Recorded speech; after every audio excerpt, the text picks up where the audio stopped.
नमस्कार, मैं हूं आपके साथ रवीश कुमार। लेकिन आगे बढ़ने से पहले अगर आपने अभी तक हमारे इस वीडियो को लाइक नहीं किया है तो लाइक कर दे और चैनल को भी सब्सक्राइब कर लें। साथ ही कमेंट ये जरूर बताएं कि आप हमारी ये वीडियो कहां से देख रहे हैं। आज बात उस मुद्दे की जो न सिर्फ संवैधानिक संकट बन चुका है बल्कि इस देश की सामाजिक और धार्मिक संरचना के लिए एक बड़ा सवाल बनकर खड़ा है। हम बात कर रहे हैं वक्फ संपत्तियों पर केंद्र सरकार की नजर की। 6 जून से मोदी सरकार एक पोर्टल शुरू कर रही है जिसका मकसद बताया जा रहा है कि वक्फ संपत्तियों की पारदर्शिता बढ़ाई जाएगी। लेकिन क्या यह सच है या फिर इसके पीछे कोई और मंशा है? मुस्लिम पर्सनल लॉ बोर्ड ने साफ शब्दों में कहा है यह सरकार की चाल है। बोर्ड ने सभी लोगों से इस पोर्टल का बहिष्कार करने की अपील की है क्योंकि मामला फिलहाल सुप्रीम कोर्ट में लंबित है और सरकार को इंतजार करना चाहिए। लेकिन सरकार को शायद अब न्यायपालिका का भी इंतजार नहीं, जो मन में आए वो कानून, वो आदेश और अब वो पोर्टल भी। सरकार का तर्क है इससे मुस्लिम महिलाओं को भी संपत्ति में अधिकार मिलेगा। लेकिन क्या यह तर्क वाजिब है? क्योंकि जो लोग मुस्लिम समुदाय से आते हैं वो जानते हैं कि इस्लामी कानून पहले से ही महिलाओं को हिस्सेदारी देता है। फिर यह नया हस्तक्षेप क्यों? यह हस्तक्षेप इसलिए क्योंकि सरकार की नजर उन जमीनों पर है जो मस्जिदों, मदरसों और कब्रिस्तानों के नाम पर रजिस्टर्ड हैं। सरकार चाहती है कि उन्हें सरकारी जमीन घोषित किया जाए और फिर जैसा पहले होता आया है वो जमीनें अडानी अंबानी जैसे उद्योगपतियों के हवाले कर दी जाएं।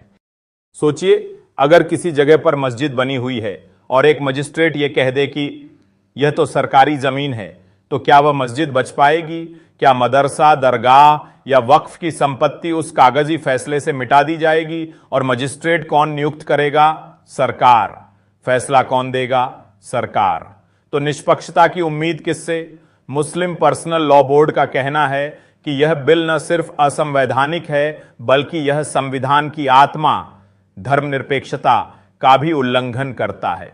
और सबसे बड़ा सवाल यह है, अगर सरकार सच में सबके लिए न्याय चाहती है तो उसने मंदिरों की कम्युनिटी में मुसलमानों को शामिल क्यों नहीं किया?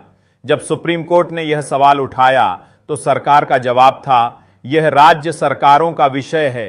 तो फिर सवाल उठता है, मस्जिदों का मामला क्या केंद्र सरकार का है और मंदिरों का मामला राज्यों का? यह दोहरा रवैया नहीं तो और क्या है? सुप्रीम कोर्ट में जब सरकार की ओर से पेश हुए सॉलिसिटर जनरल तुषार मेहता से पूछा गया कि आप इस बिल को कैसे संवैधानिक ठहराते हैं तो उनके पास कोई ठोस तर्क नहीं था। वहीं दूसरी ओर कपिल सिब्बल और अभिषेक मनु सिंघवी ने सरकार की कानूनी बुनियाद ही हिला दी। उन्होंने कहा अगर किसी दिन कोई अधिकारी यह कह दे कि यह जमीन सरकार की है तो फिर सरकार मस्जिद, मदरसे और कब्रिस्तान कुछ भी छीन सकती है। अब समझिए सरकार की मंशा। यह वही सरकार है जिसने किसानों को सड़क पर 1 साल तक बिठाया, बिल वापस नहीं लेने का ऐलान किया, लेकिन जब जनता नहीं झुकी तो सरकार को झुकना पड़ा। आज फिर वही खेल दोहराया जा रहा है। संविधान को नजरअंदाज कर सुप्रीम कोर्ट के फैसले से पहले ही एकतरफा पोर्टल लाया जा रहा है ताकि भविष्य में फैसले को अपने पक्ष में मोड़ा जा सके। भाजपा दावा कर रही है कि यह वक्फ संशोधन विधेयक मुस्लिम समाज के हित में है, लेकिन अगर यह हित में होता तो आज देश का सबसे बड़ा मुस्लिम संगठन इसका विरोध क्यों करता? अगर यह बिल पारदर्शिता के लिए होता तो अदालत में सरकार के वकील की चुप्पी क्यों होती? अगर यह बिल न्याय के लिए होता तो सरकार सभी धार्मिक संस्थानों को एक नजर से क्यों नहीं देखती?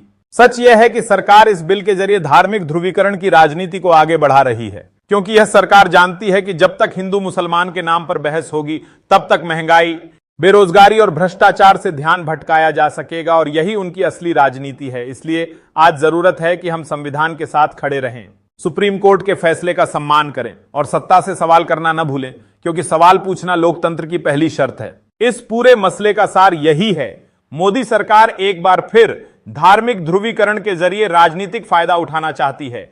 एक समुदाय को डराकर, बदनाम करके, उनकी संपत्तियों को सरकारी बताकर फिर उसे कॉरपोरेट घरानों को सौंपने की तैयारी है। लेकिन यह देश संविधान से चलता है, किसी पार्टी के घोषणा पत्र से नहीं। अगर यह वीडियो आपको जरा भी जरूरी लगा हो तो इसे शेयर करें, लाइक करें और रवीश कुमार नाइट को सब्सक्राइब करें। मैं फिर लौटूंगा किसी और सवाल के साथ। तब तक के लिए धन्यवाद।